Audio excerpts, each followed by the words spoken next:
Alors, pour que ce comportement-là soit fautif, pour que le refus soit reprochable à Maître Bérard, vous vous basez sur quoi pour dire qu'il avait comme une obligation de retenir les services de côté? Parce que c'est moi qui lui ai demandé. C'est moi qui lui ai demandé que Maître Jean-Yves Côté soit avec nous autres. C'est moi qui lui ai demandé. Puis il m'a refusé. C'est moi qui payais. J'ai payé avec l'argent de ma blonde. Hein, j'étais certain de gagner. J'ai demandé de mettre côté embarque dans le dossier. J'ai travaillé un mois de temps avec lui pour ça. Puis il a refusé qu'il embarque dans le dossier.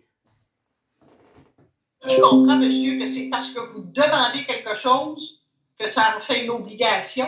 L'avocat doit absolument vous écouter. Ben, Madame la juge, si je demande un avocat pour me défendre, il faut quand même qu'il m'écoute ma défense. J'ai dit, j'ai travaillé un mois de temps avec Maître Côté. Je pense qu'il faut qu'il m'écoute aussi, là. C'est moi qui paye. Il est dans l'obligation de m'écouter. Moi, c'est moi qui le paye.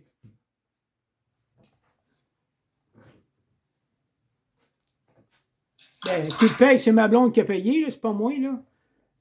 Moi, je vais être condamné avec ça, là. Je vais le demander comme complice, on va servir de carte de crédit avec moi.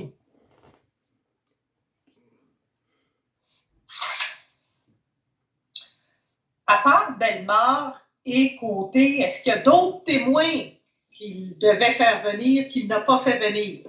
Ben, vous avez, là, je n'ai pas la liste devant moi, là, vous avez dans le protocole, vous avez tous les avocats qui ont travaillé dans le dossier, vous les avez tous. Monsieur Fortin, je vous le demande, là, c'est votre moment. Je vous demande de me dire de quel témoin aurait dû être appelé devant la juge Jacob et aurait eu une incidence marquante. C'est-à-dire que grâce à son témoignage, on aurait eu un autre jugement. C'est ça votre fardeau de preuve. Là. Pas il faut que vous me disiez pourquoi ce témoin-là aurait fait pencher la balance de votre côté. Bon, la fille, j'ai demandé Madame Lafortune? À Madame Chantal Lafortune, qui était la fille de Françoise Masson. Et puis, je voulais la questionner. Pourquoi ils ont fait signer un testament à l'hôpital à Saint-Eustache un mois, elle était sous la morphine pour changer les polices d'assurance. Mais là, je ne vais pas être capable parce que lui, il ne l'a pas demandé, Maître Bérard, Chantal Lafortune. Il a refusé de la demander. Puis, Maître RSS avocat, les autres, ils ont demandé Chantal Lafortune, mais ils savaient qu'elle ne viendrait pas. C'est pour que je ne la demande pas. Fait que je l'avais demandé avec Maître Bérard, mais il ne l'a pas fait venir. Je pense que c'était important. Chantal Lafortune, ils ont fait signer des papiers à madame, elle était sur la morphine à l'hôpital avec un notaire, ce qui était illégal. Si Maître Bérard avait tout fait sa job comme il faut, je n'aurais pas eu ces problèmes-là.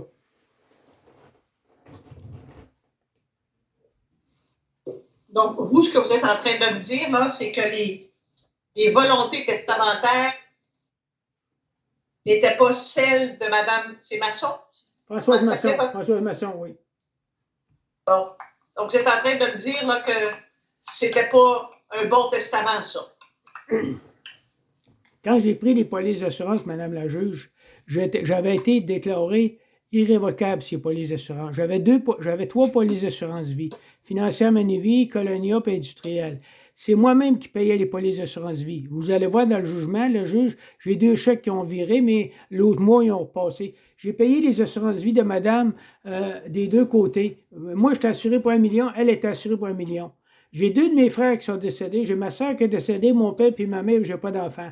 J'ai toujours dit l'assurance vie, c'est important, étant donné que j'ai eu des décès dans la famille. Fait que c'est pour ça que moi, j'avais pris des assurances vie avec Mme Masson. Puis ces assurances vie-là, ben, ils ont été transférées, puis je ne le savais pas. Je l'ai su quand j'ai donné les papiers à Maître Gravel. Maître Gravel, il allait recevoir l'argent. Par après, il s'est retiré du dossier, Maître Gravel. Il s'est retiré du dossier parce qu'il avait représenté la fille de Françoise Masson. Et Maître Bérard, il était au courant de tout ça. Lui, il n'a rien fait dans tout ça, Madame la juge. Et je me demande qu'est-ce qu'il a fait dans mon procès. Tout ce qu'il a fait, il m'a fait parler pendant 3 jours de temps. Moi, je suis le demandeur. Je suis 3 jours de temps assis à table, puis elle me fait questionner ses assurances vie. C'était déjà passé, ça, là. Il fallait questionner, c'était la fille de Mme Françoise Masson, et puis les témoins que j'avais inscrits, c'était eux qu'il fallait qui étaient questionnés. Est-ce qu'il y a d'autres témoins? Non, mais non. Là, j'aurais aimé que Jean-Yves Côté il vienne parler en ma faveur. Oui, on l'a fait, M. Côté. Là, on a fait Côté, on a fait Bellemare, puis on a fait La Fortune. Non, mais Jean-Yves Côté n'est pas venu témoigner, lui. Non.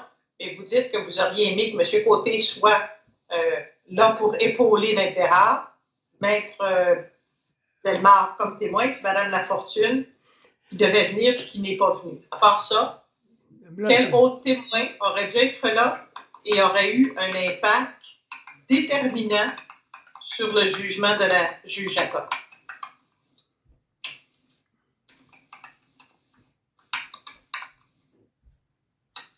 J'ai peut-être une mémoire qui. J'oublie peut-être des choses, là. Mais je pense que j'en ai assez dit, là, Madame la juge, là. Si avec ça, je perds cette cause-là, ça veut dire qu'il n'y a pas de justice. Bon. OK, très bien. Alors, on a fait le tour des témoins. Est-ce qu'il y a d'autres reproches que vous avez à l'endroit de l'avocat Bérard, des reproches qui ont une incidence sur le jugement rendu par la juge Jacob? Il y en a peut-être d'autres, mais je les oublie. Le reproche que j'ai fait, là, c'est qu'il n'aurait jamais dû prendre la carte à Mme Françoise Masson, à Mme Rolande Potvin. Je ne me serais pas rendu à un procès. Je n'aurais pas perdu Mme Potvin. Là, j'ai tout perdu parce que je suis séparé d'avec elle à cause de ça. Là. J'ai été mis dehors. Je peux pas, là, moi, je ne peux pas réécrire l'histoire. Non, mais c'est à cause de lui qu'il a pris la carte de crédit de Mme Rolande Potvin pour continuer parce que moi, je n'aurais pas été capable de continuer. Bon. Fait que ça, on l'a couvert. Alors, je veux juste être certaine parce que, comme je vous dis, c'est votre moment. S'il n'y a rien d'autre, on va arrêter ça. Mais je vais être certaine de couvrir tout avec vous. Si c'est complet, dites-le moi. Je ne sais pas si c'est complet, mais je vais faire comme ce serait complet.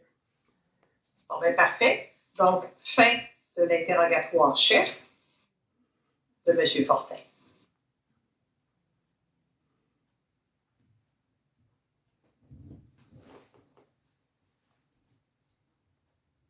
Maître Bérard, y a-t-il des questions que vous souhaiteriez poser Fortin? Et si tel est le cas, adressez-moi ces questions. J'évaluerai si, sur le plan juridique,